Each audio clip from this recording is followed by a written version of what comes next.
dalam parti PAS. Jadi puluhan tahun dalam parti PAS. Saya tak pernah jadi ahli PAS, Datuk. Saya tak pernah jadi ahli PAS, tapi saya mengundi 3 kali. Calon daripada PAS. Jadi apabila Datuk berada dalam PAS, jadi ahli PAS ini, pimpinan PAS ini, saya rujuk kepada pimpinan PAS ini, dia selalu bermain dengan kita kata dengan ayat-ayat Al-Quran, selalu bermain dengan hadis. Dan mereka sering menggunakan Al-Quran dan hadis ini sebagai benteng untuk menghalalkan setiap tindakan mereka dan untuk memberi faham kepada orang bawah bahawa tindakan mereka ini betul. Dan kita lihat sekarang ini pimpinan PAS yang macam Datuk katakan tadi takiri sendiri melakukan kesilapan. Dan kita tengok sekarang ini keselaruan PAS semakin menjadi-jadi apabila kita tengok sebelum ini ketika mereka menjadi pembangkang, apa yang tak dimarah oleh PAS, isu hududnya, isu RUU 355-nya, tapi sekarang ni seolah-olah macam tak ada dah. Kira dah terlaksana apa macam mana ni, Datuk? Saya nak sebutnya begini ya. PAS ini dia menganut politik Machiavelli. Ini betul-betul politik Machiavelli, iaitu matlamat menghalalkan cara. Matlamat menghalalkan cara. Antara Islam dan kuasa menjadi keutamaan. Kuasa menjadi keutamaan, bukan Islam lagi. Bukan soal Islam. Bukan soal prinsip dan sebagainya. Yang penting ialah kuasa. Bagaimana untuk mendapatkan kuasa. Jadi itu yang menjadi keutamaan, yang menyebab akhirnya kerana matlamat mereka untuk mendapatkan kuasa, bagaimana nak dapat itu apa saja boleh, Pak. Apa saja boleh. Tak kira dah maknanya berlawanan dengan prinsip ataupun tidak. Ini yang dikatakan matlamat menghalalkan cara. Jadi kalau kita tengok sebelum pilihan raya umum yang lalu, dia mengisytiharkan dia nak jadi kingmaker. Dia akan menjadi penentu bila selepas pilihan raya. Tetapi dalam masa yang sama, dia bekerjasama di belakang tabir dengan UMNO untuk mewujudkan 3 penyuruh. Kerana pada waktu itu mereka berpendirian 3 penyuruh ini, mereka akan boleh menang. Maknanya UMNO, mereka boleh berikan lagi ruang untuk UMNO untuk jadi kerajaan, dan mereka akan menyertai kerajaan dengan sebahagian daripada kursi yang mereka menang. Itu PAS. Itu PAS. Jadi akhirnya mereka bekerjasama di belakang tabir dengan harapan mereka akan dapat dukungan dan sokongan daripada UMNO dari segi keuangan dan sebagainya. Tetapi mereka tidak bersedia berterus terang dengan ahli pada waktu itu. Sehingga apabila kami menyatakan keluar daripada PAS kerana tidak lagi percaya dengan kepimpinan PAS yang mempunyai hubungan sulit dengan UMNO dan sebagainya, mereka menafikan.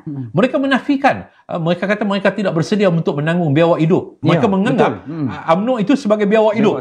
Itu kenyataan yang dibuat oleh pemimpin PAS. Jadi mereka bohong kepada ahli dan penyokong-penyokongnya. Maknanya kerana mereka tahu kalau mereka berterus terang mengatakan kerjasama dengan UMNO, akhirnya ahli akan meninggalkan mereka. Kerana doktrin yang telah ditanam dalam pemikiran ahli ini, UMNO ni tak boleh terima.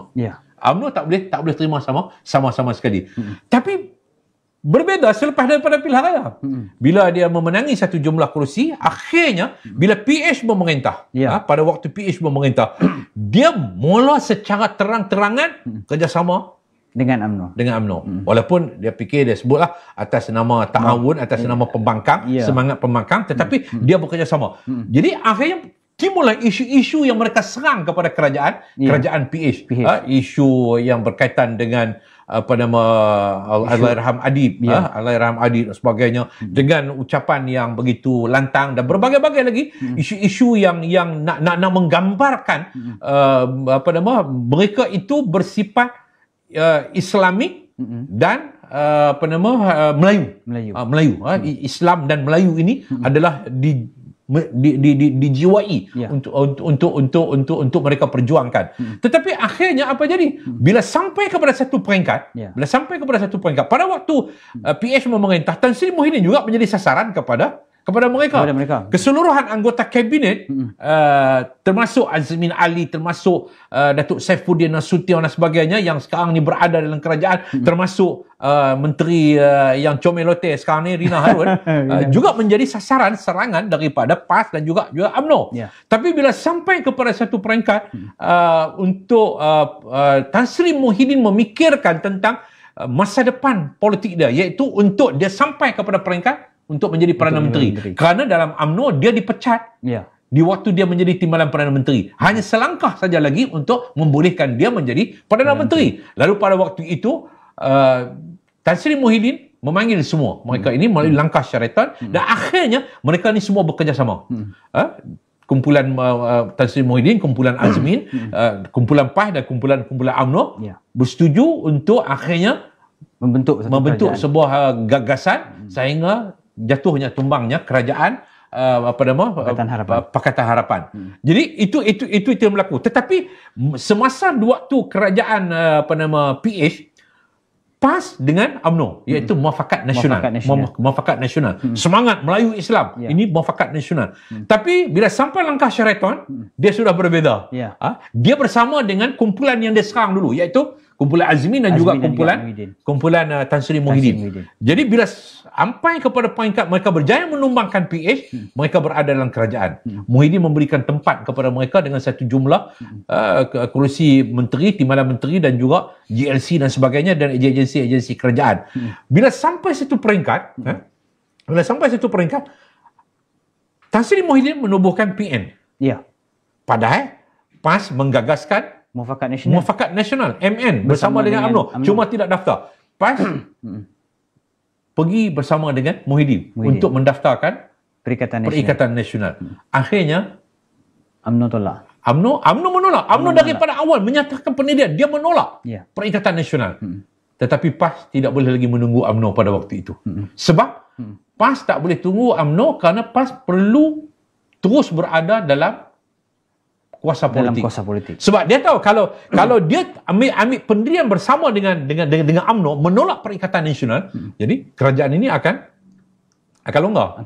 Kerajaan ini akan longgar, kerajaan ini akan bercelaru dan kedudukan mereka dalam kerajaan ini juga akan menjadi tidak menentu dan akan menyebabkan kemungkinan mereka boleh hilang dari sudut tersisih daripada kuasa politik.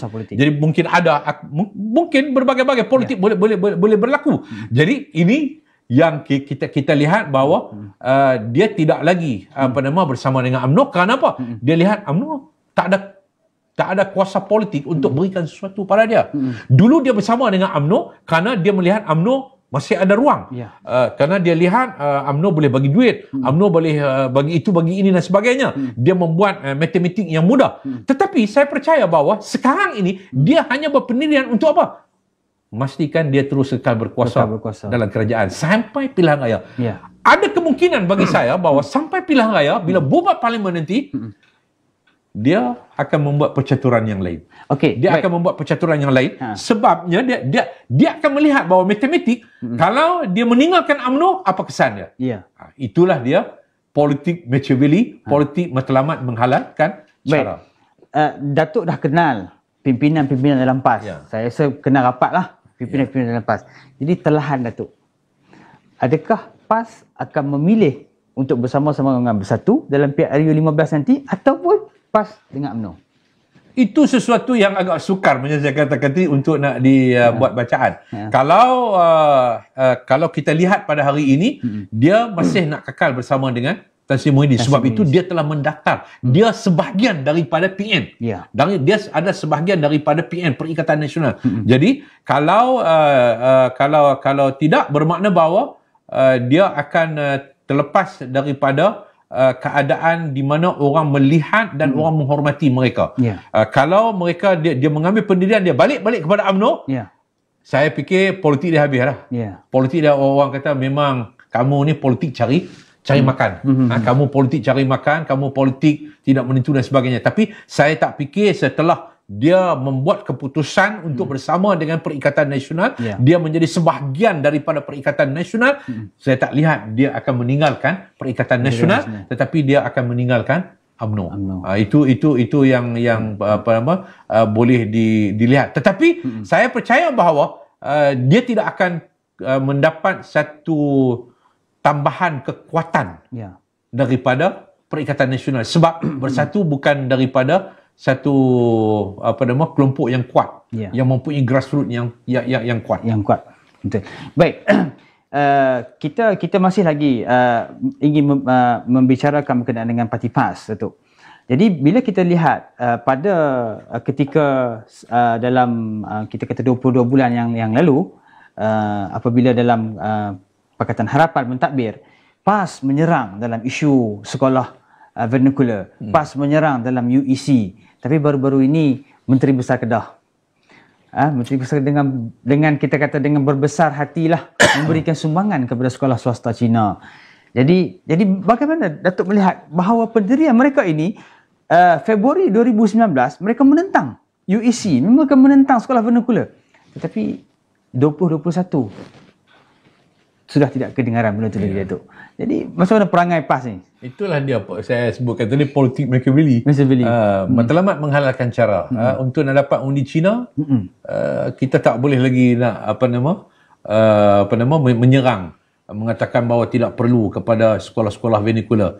Satu. Yang keduanya, bila mereka berada dalam tampuk pemerintahan, mereka kena tahu bahawa Cina juga, sekolah Cina adalah sebahagian daripada sistem pendidikan yang diterima dalam negara kita.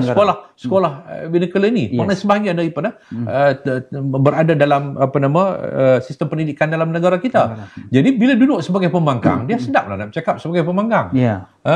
Sebagai pembangkang dia boleh bercakap apa yang dia nak. Jadi sebab itu bila kita jadi pembangkang, kita tidak boleh meletakkan diri kita ni sebagai pembangkang. Kita sebenarnya government in waiting. Kerajaan yang menunggu. Kerajaan yang menunggu. Bila kerajaan menunggu, kita kena memahami latar belakang dasar dan polisi sebuah kerajaan. Bagaimana kita nak berhadapan dengan masyarakat pelbagai kaum. Jadi jangan kita dari pembangkang kita duk rasa bahawa kita sedap nak tembak saja, sehingga kita lupa bahawa satu hari kita akan berada pada kedudukan kita sebagai sebuah kerajaan. Jadi inilah dia PAS yang akhirnya menyebabkan RU 355 pun dah ditinggal. Dan Tuan Ibrahim Tuan Man sendiri pernah mengatakan bahawa waktu kita jadi pembangkang, kita boleh sedap cakap. Kita boleh sedap cakap lah. Tapi bila dah jadi kerajaan baru kita tahu. Dia kata ada prosedur dia. Ada prosedur. Sememangnya itu telah diberitahu awal, tetapi oleh kerana PAS ni degil, pimpinan PAS ni degil, dia beritahu awal oleh jawatan kuasa teknikal. Jawatan kuasa teknikal antara kerajaan negeri dan kerajaan pusat. Itu kerajaan Kelantan dengan kerajaan pusat. Jawatan kuasa teknikal ini kalau tak silap saya dipengurusikan oleh Tan Sri bekas Ketua Hakim Syar'i. Ketua Hakim Syar'i yang sekarang ini dia berada di pejabat AG hal dalam bidang hal ehwal syariah. Dia sendiri mempengurusikan, dan Dr. Syam Rahayu juga berada dalam jawatan kuasa teknikal ini. Wakil daripada kerajaan Kelantan yang sekarang ini sebahagiannya dah menyertai amanah, iaitu Dr. Zulkarnain, kemudian peguam kita daripada Kelantan, daripada Tanah Merah, juga menyertai. Mereka berada dalam jawatan kuasa teknikal. Jawatan kuasa teknikal telah merumuskan bahawa roadmap untuk RUU 355. Satu maknanya kena bawa kepada bacaan. Bukan, dibawa kepada JAKIM, kemudian dibawa kepada bahagian hal ehwal agama Islam, peringkat kebangsaan, kemudian dibawa kepada majlis raja-raja, kemudian barulah dibawah balik kepada kabinet untuk dibawah balik kepada AG untuk dirangka bil dia untuk dibawa kepada parlimen. Ini roadmap. Roadmap yang telah pun dirangka oleh jawatan kuasa teknikal yang dianggotai oleh wakil kerajaan pusat dan wakil kerajaan negeri. Setuju lah ni, kerajaan negeri Kelantan pun setuju lah. Tetapi pemimpin PAS degil untuk bawa kepada bil persendirian di parlimen. Jadi akhirnya pecah lawa, dan akhirnya sampai hari ini bila mereka berada dalam kerajaan, mereka telah senyam. Jadi bagi saya bahawa tindakan PAS melanggar keputusan yang telah dirumuskan oleh jawatan kuasa teknikal itu satu benda yang sangat memalukan. Sebab di dalam itu ialah mereka daripada golongan pegawai-pegawai tinggi kerajaan, daripada JAKIM, daripada tokoh academician. Memalukanlah bagi saya. Kita tak hormat mereka ni yang berbincang hari-hari dan sebagainya, tiba-tiba kamu langgar begitu ya. Dan apa yang suka saya tekankan di sini, Datuk, bahawa saya melihat kepada kenyataan daripada pimpinan PAS itu sendiri menyebabkan kecelaruan di peringkat masyarakat bawah ni, Datuk. Dengan kita kata dengan dahulunya tahun 1980-an dengan Haji Hadi, amanat Haji Hadi, yang menyebabkan berlaku kacau bilau, berlaku kafe-mengkafe di Malaysia ini. Dan benda itu, perkara tersebut berlaku lagi dengan kita kata dengan statement-statement yang menyebabkan masyarakat ini jadi tidak tenteram. Datuk tengok macam mana? Ya, ini yang sepatutnya dimainkan peranan oleh ahli majlis fatwa kebangsaan dan juga mufti-mufti negeri ini untuk mengambil langkah-langkah bagi meredakan budaya takfiri ini. Budaya takfiri ini seolah-olah hanya orang lain tidak Islamik, kelompok ini saja yang Islamik, seperti mana PAS sendirilah. Dan ini bagi saya bahawa tindakan yang sepatutnya dibuat oleh raja-raja Melayu untuk mengekang masalah budaya takfiri ini, supaya tak ada lagi, maknanya dari segi asatizah yang mulut celupa ini diberikan tempat di institusi masjid ataupun surau untuk mereka mengenengahkan pendapat dan pandangan mereka yang mengharu-birukan pemikiran masyarakat Islam. Bukan lagi soal mazhab bagi saya. Ada dulu satu ketika kalau ustaz ini daripada pemikiran mazhab ini, dia beri kuliah dia. Esok pula ustaz daripada mazhab mari pintas pula. Kata pendapat daripada hak yang ustaz semalam tu tak betul. Jadi pemikiran dia bercelaru. Ini ditambahkan lagi pula dengan pemikiran pemikiran Islam takfiri yang dikaitkan dengan kepentingan politik kepartaian. Ini sangat merosakkan masyarakat, kerana mereka nak mendakwa bahawa kelompok kami daripada parti kami saja yang betul, yang betul-betul Islam, yang lain bukan Islam. Jadi sebab itu bagi saya bahawa majlis raja-raja Melayu dan juga majlis fatwa harus mengambil langkah bagi menyelamatkan keadaan negara kita ini tidak sampai kepada peringkat apa yang berlaku di negara-negara lain. Baik, dan bila kita melihat situasi sekarang, kita kata tahun 2021 ini rumus dia banyak, Datuk. Jadi antara rumus yang kita dengar akhir-akhir ini adalah bahawa UMNO itu akan diharamkan. Jadi bagaimana Datuk melihat situasi ini? Adakah bakal berlaku ataupun ia adalah satu ugutan daripada Tan Sri Muda Yassin? Saya melihat pertama sekali memang Tan Sri Muhyiddin Yassin nak melumpuhkan UMNO. Sama ada dia nak haram atau tak haram, tetapi dia nak pastikan UMNO itu lemah. Jadi dia nak pastikan UMNO itu lemah, dia nak kuat. Dia nak kuat, untuk dia kuat, dia menghalang pejuang didaftarkan. Dia menghalang muda didaftarkan. Sebab dia melihat bahawa pejuang ini akan berupaya untuk menarik balik ahli-ahli bersatu. Begitu juga dengan muda, iaitu akan menarik golongan muda yang dulunya bersama dengan bersatu. Jadi kalau dia benarkan kedua parti ini diwujudkan, ditubuhkan, ini bermakna bahawa dia telah melumpuhkan parti dia sendiri, iaitu Bersatu. Jadi dia halang dua parti ini daripada ditubuhkan. Jadi dia nak supaya dalam keadaan ini sampai pilihan raya akan datang ini, pejuang tidak boleh bergerak, muda tak boleh bergerak, dan akhirnya melalui mekanisme kerajaan ini, sekarang ni JPKK JPKK berbagai-bagai lagi jawatan yang akan diwujud di peringkat penerangan dan sebagainya, akan menarik ahli-ahli bersatu di bawah ni untuk diberikan tempat di kedudukan supaya mereka ini terus dengan bersatu. Kemudian dalam masa yang sama dia nak melumpuhkan UMNO. Pertama dia nak melumpuhkan UMNO sudah tentulah dengan kluster mahkamah, melalui kluster mahkamah, supaya bila kluster mahkamah ini dipercepatkan, satu telah selesai, iaitu Datuk Najib.